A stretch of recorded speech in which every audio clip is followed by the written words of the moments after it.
This is the New Yorker Fiction Podcast from The New Yorker magazine. I'm Deborah Treisman, fiction editor at The New Yorker.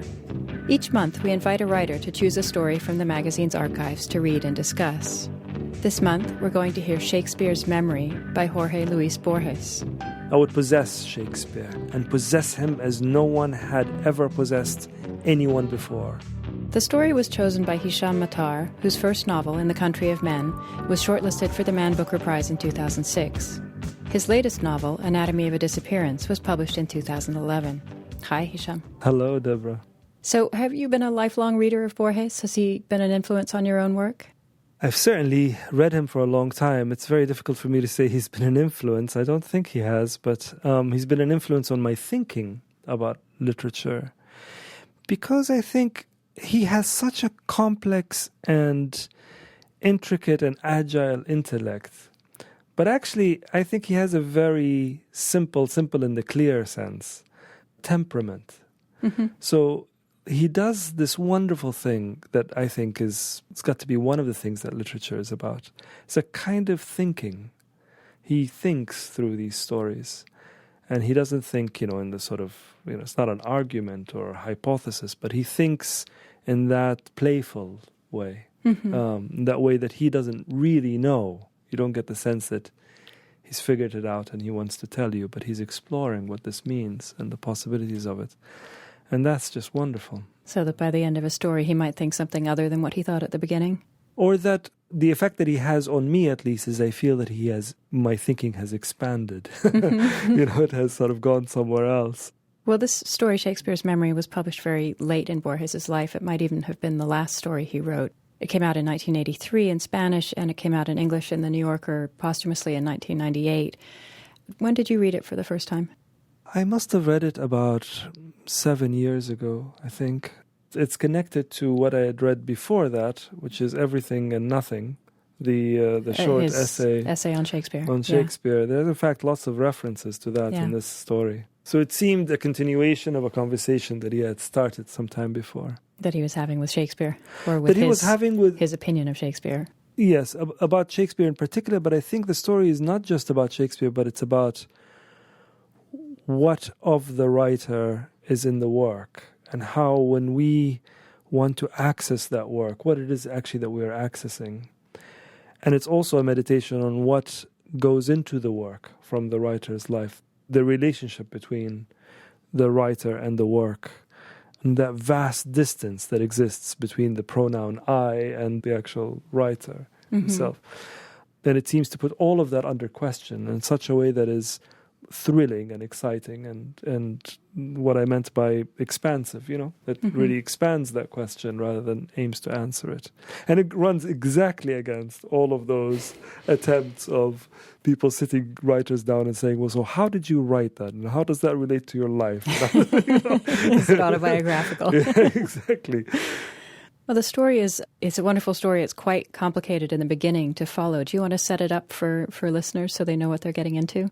Well, it is about a Shakespearean scholar who is offered the memory of Shakespeare. And the memory in its literal sense, in its complete package. It's almost like computer programming. But he acquires the memory of Shakespeare, and it alters his day-to-day life, his sense of himself, to the extent that even he feels he's forgetting the language of his parents. And so it is something that starts with a thrill and then ends up being quite a dark thing. Great. Well, we'll talk more after the story. And now here's Hisham Matar reading Shakespeare's Memory. There are devotees of Goethe, of the Edda, of the late song of the Nibelungen. My fate has been Shakespeare. As it still is, though in a way that no one could have foreseen, no one save one man, Daniel Thorpe, who just recently died in Pretoria. There's another man, too, whose face I have never seen. My name is Herman Zurgel. The curious reader may have chanced to leaf through my Shakespeare chronology, which I once considered essential to a proper understanding of the texts. It was translated into several languages, including Spanish. nor is it beyond the realm of possibility that the reader will recall a protracted diatribe against an emendation Theobald inserted into his critical edition of 1734, an emendation which became from that moment on an unquestioned part of the canon. Today, I am a little taken aback by the uncivil tone of those pages of mine, which I might almost say were written by another man. In 1914, I drafted but did not publish an article on the compound words that the Hellenist and dramatist George Chapman coined for his versions of Homer.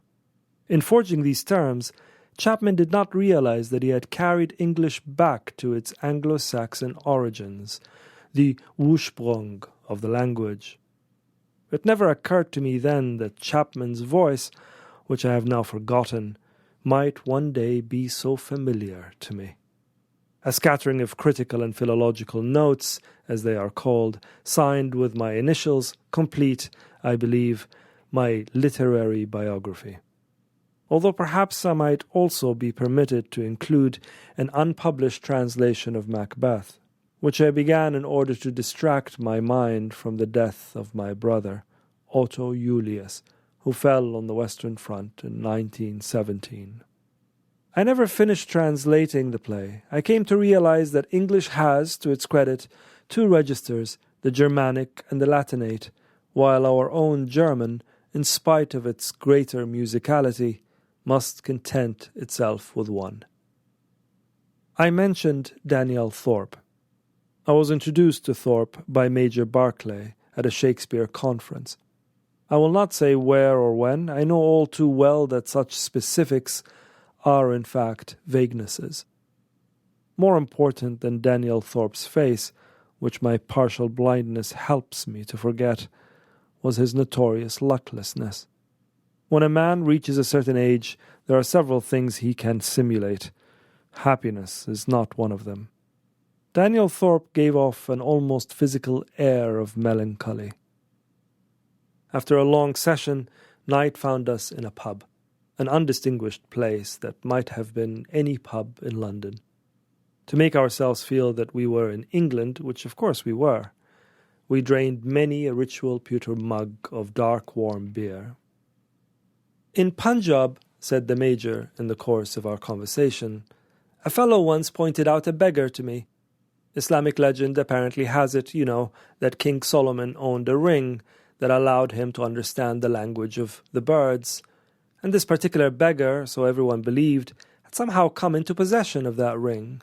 The value of the ring was so beyond all reckoning that the poor bugger could never sell it, and he died in one of the courtyards of the mosque of Wazir Khan in Lahore. It occurred to me that Chaucer must have been familiar with the tale of that miraculous ring, but mentioning it would have spoiled Barclay's anecdote. "And what became of the ring?" I asked. "Lost now, of course, as that sort of magical thingamajig always is, probably in some secret hiding place in the mosque, or on the finger of some chap who's off living somewhere where there are no birds. Or where there are so many," I noted, "that one can't make out what they are saying for the racket. Your story has something of the parable about it, Barclay." It was at that point that Daniel Thorpe spoke up. He spoke somehow impersonally, without looking at us. His English had a peculiar accent, which I attributed to a long stay in the East. "It is not a parable," he said. "Or if it is nonetheless a true story. There are things that have a price so high they can never be sold." The words I am attempting to reconstruct impressed me less than the conviction with which Daniel Thorpe spoke them. We thought he was going to say something further, but suddenly he fell mute, as though he regretted having spoken at all. Barclay said good night. Thorpe and I returned together to the hotel. It was quite late by now, but Thorpe suggested we continue our conversation in his room. After a short exchange of trivialities, he said to me, "Would you like to own King Solomon's ring? I offer it to you. That is a metaphor, of course, but the thing the metaphor stands for is every bit as wondrous as the ring. Shakespeare's memory, from his youngest boyhood days to early April 1616. I offer it to you. I could not get a single word out. It was as though I had been offered the ocean. Thorpe went on. I am not an impostor. I am not insane. I beg you to suspend judgment until you hear me out. Major Barclay no doubt told you that I am, or was, a military physician. The story can be told very briefly. It begins in the East, in a field hospital, at dawn. The exact date is not important. An enlisted man named Adam Clay, who had been shot twice, offered me the precious memory almost literally with his last breath. Pain and fever, as you know, make us creative. I accepted his offer without crediting it. Besides, after a battle, nothing seems so very strange. He barely had time to explain the singular conditions of the gift.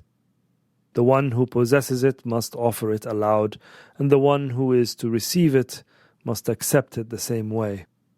The man who gives it loses it forever.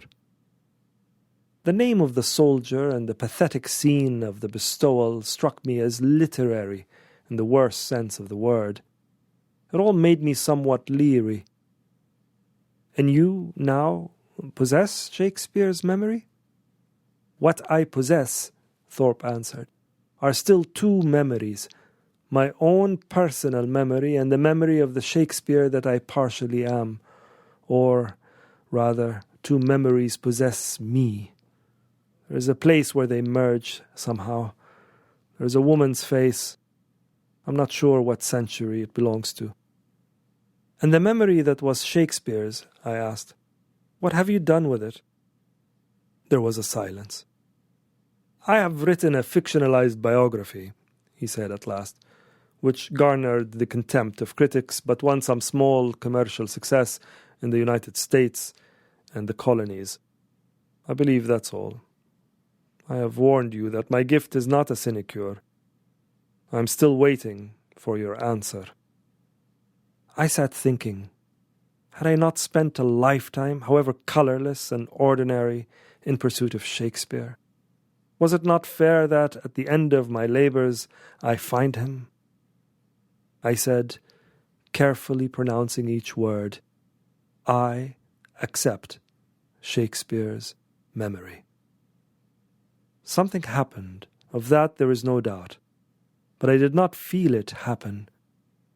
Maybe just a slight sense of fatigue, perhaps imaginary. I clearly recall that Thorpe did tell me, the memory has entered your mind, but it must be discovered. It will emerge in dreams or when you are awake, when you turn the pages of a book or turn a corner. Don't be impatient. Don't invent recollections. Chance in its mysterious workings may help you along, or it may hold you back. As I gradually forget, you will remember. I cannot tell you how long the process will take. We dedicated what remained of the night to a discussion of the character of Shylock. I refrained from trying to discover whether Shakespeare had had personal dealings with Jews. I did not want Thorpe to imagine that I was putting him to some sort of test. I did discover, whether with relief or uneasiness I cannot say, that his opinions were as academic and conventional as my own. In spite of that long night without sleep, I hardly slept at all the following night. I found, as I had so many times before, that I was a coward. Out of fear of disappointment, I could not deliver myself up to open-handed hope. I preferred to think that Thorpe's gift was illusory. But hope did, irresistibly, come to prevail. I would possess Shakespeare, and possess him as no one had ever possessed anyone before, not in love or friendship or even hatred. I, in some way, would be Shakespeare. Not that I would write the tragedies or the intricate sonnets, but I would recall the instant at which the witches, who are also the fates, had been revealed to me, the other instant at which I had been given the vast lines, and shake the yoke of inauspicious stars from this world-wearied flesh. I would remember Anne Hathaway as I remembered that mature woman who taught me the ways of love in an apartment in Lübeck so many years ago. I tried to recall that woman, but I could only recover the wallpaper, which was yellow, and the light that streamed in through the window. This first failure might have foreshadowed those to come. I had hypothesized that the images of that wondrous memory would be primarily visual. Such was not the case. Days later, as I was shaving, I spoke into the mirror a string of words that puzzled me. A colleague informed me that they were from Chaucer's A.B.C. One afternoon, as I was leaving the British Museum, I began whistling a very simple melody that I had never heard before. The reader will surely have noted the common thread that links these first revelations of the memory. It was, despite the splendor of some metaphors, a good deal more auditory than visual. De Quincey says that man's brain is a palimpsest. Every new text covers the previous one, and is in turn covered by the text that follows.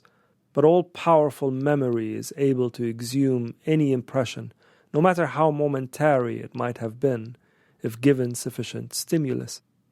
To judge by the will he left, there was not a single book in Shakespeare's house, not even the Bible, and yet everyone is familiar with the books he so often repaired to.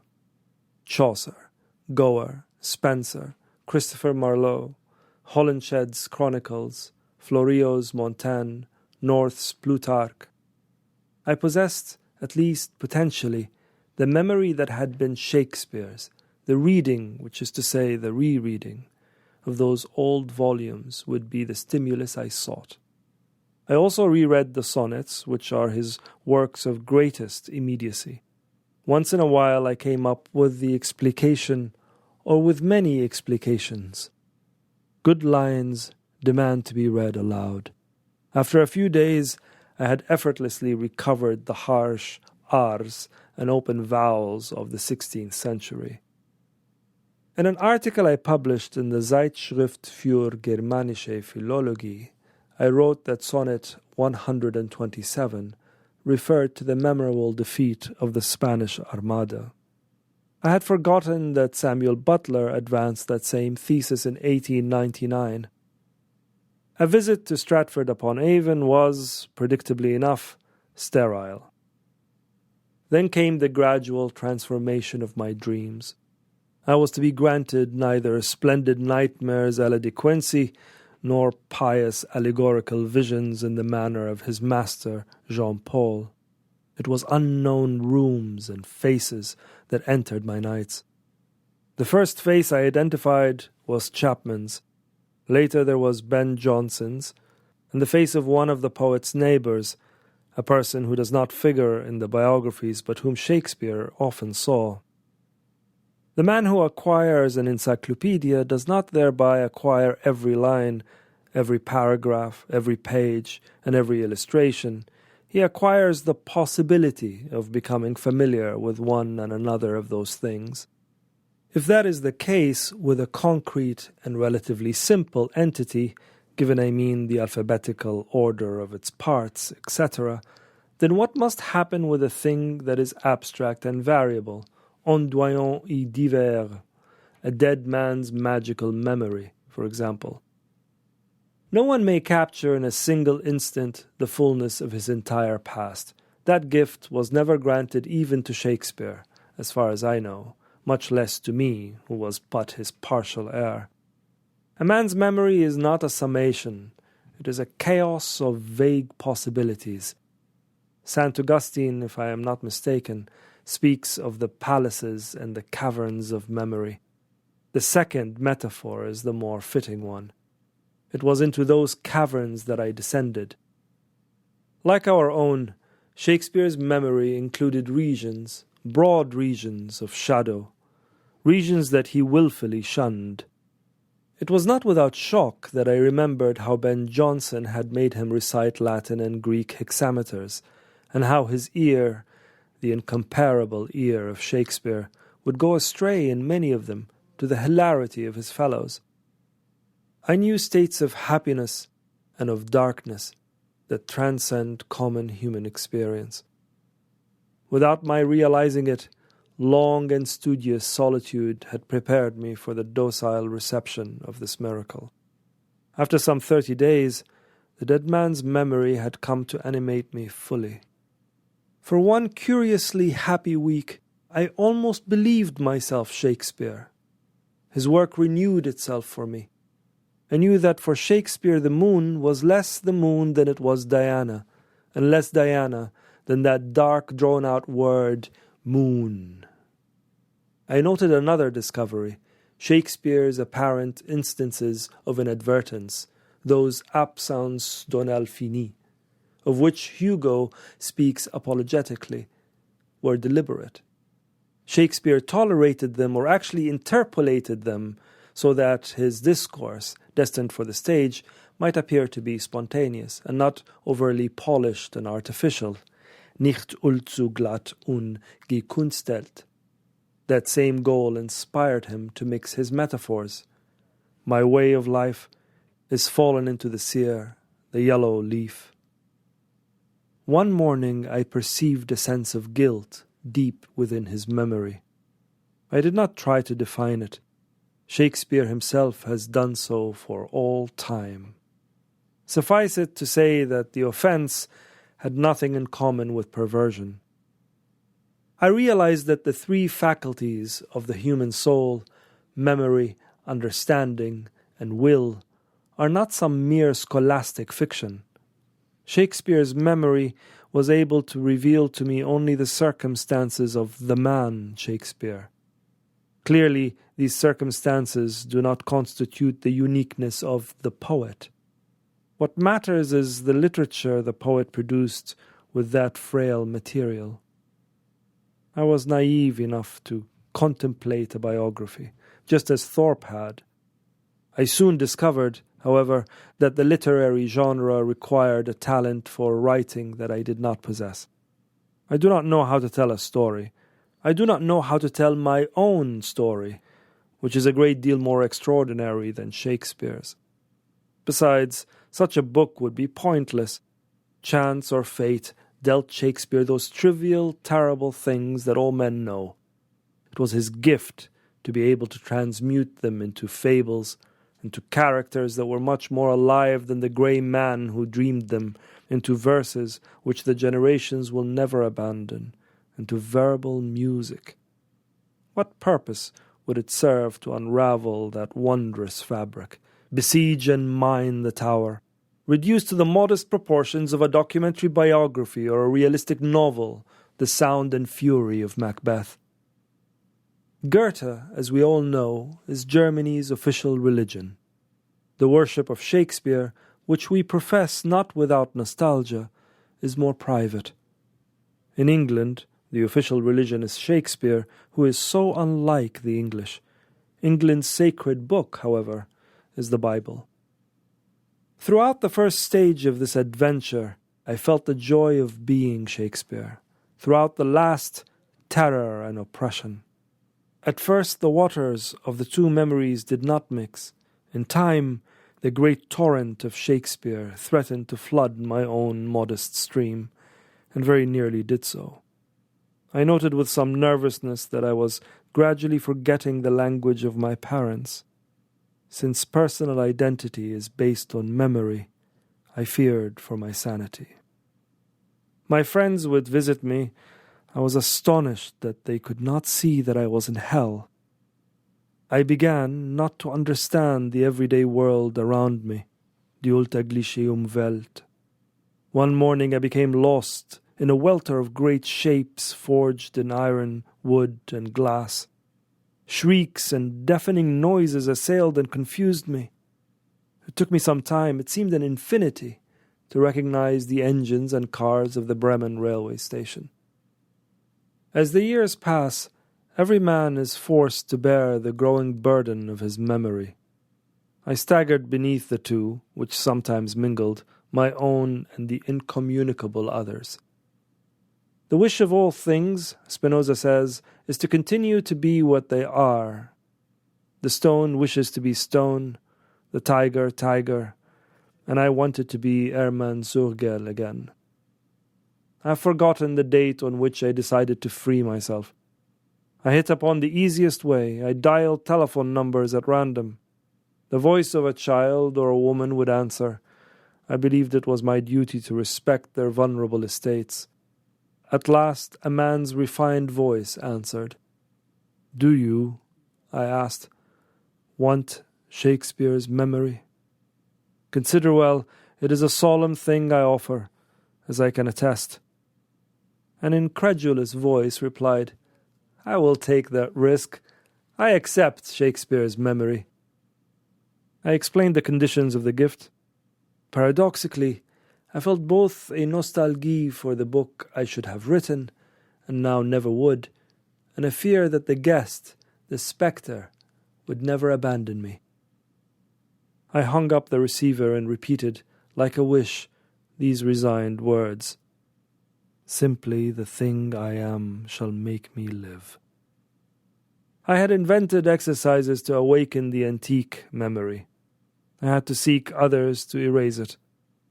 One of many was the study of the mythology of William Blake, that rebellious disciple of Swedenborg. I found it to be less complex than merely complicated. That and other paths were futile. All led me to Shakespeare. I hit, at last, upon the only solution that gave hope courage, strict, vast music. Bach. P.S. 1924. I am now a man among men.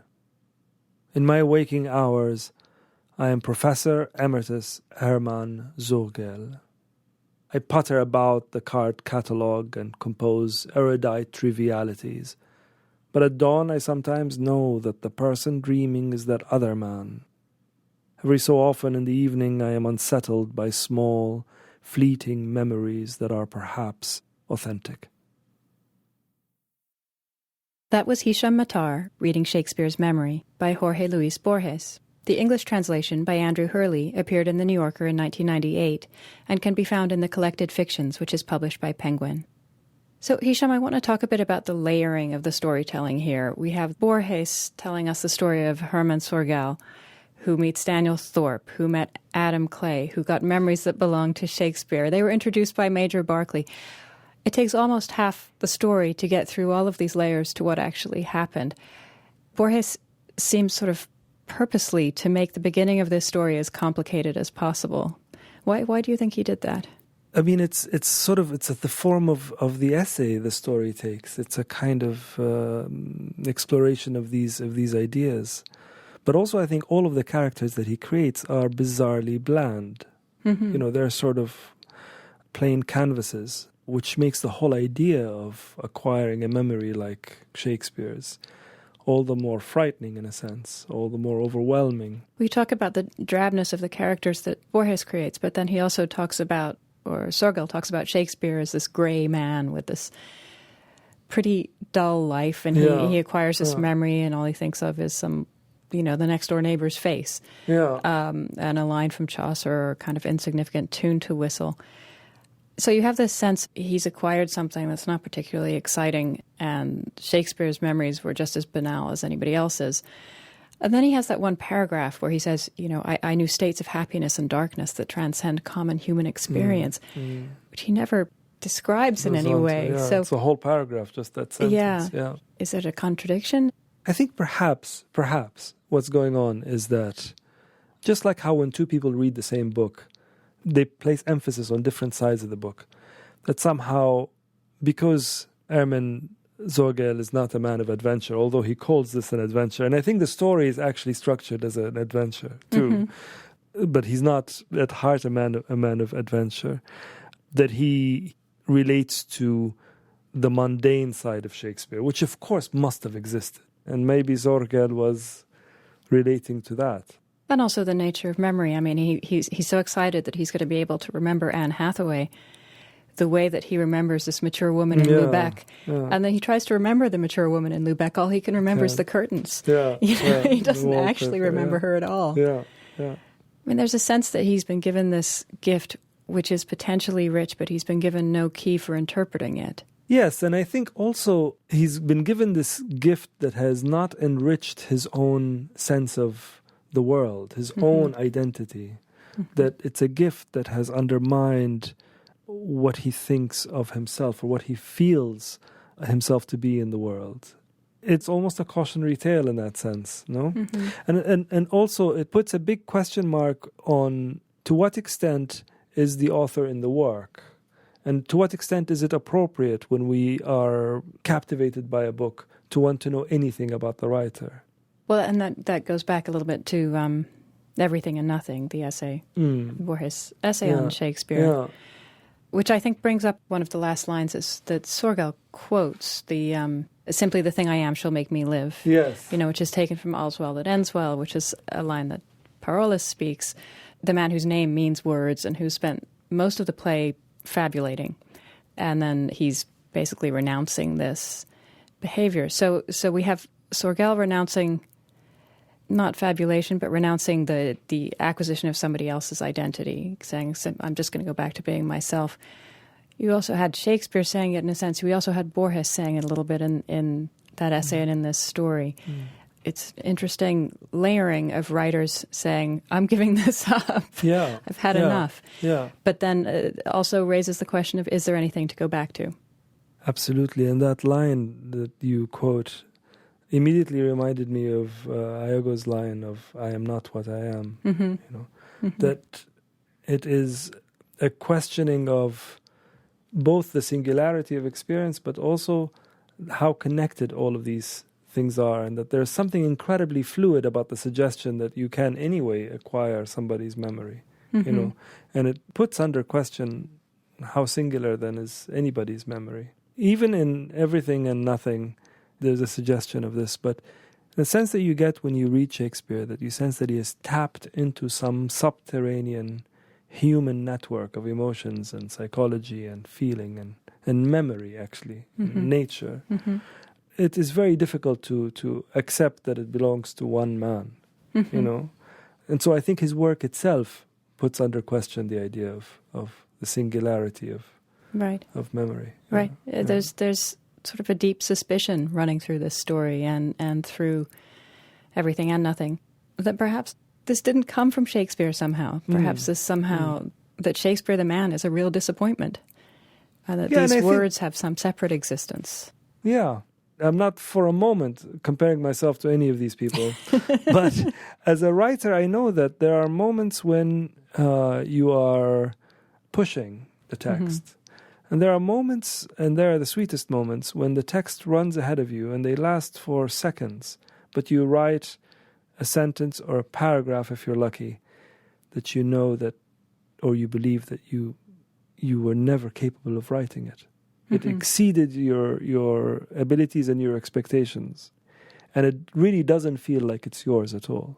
And I know it's a whole can of worms about all this, and everybody's, what does this mean? What's inspiration? Where does it come from?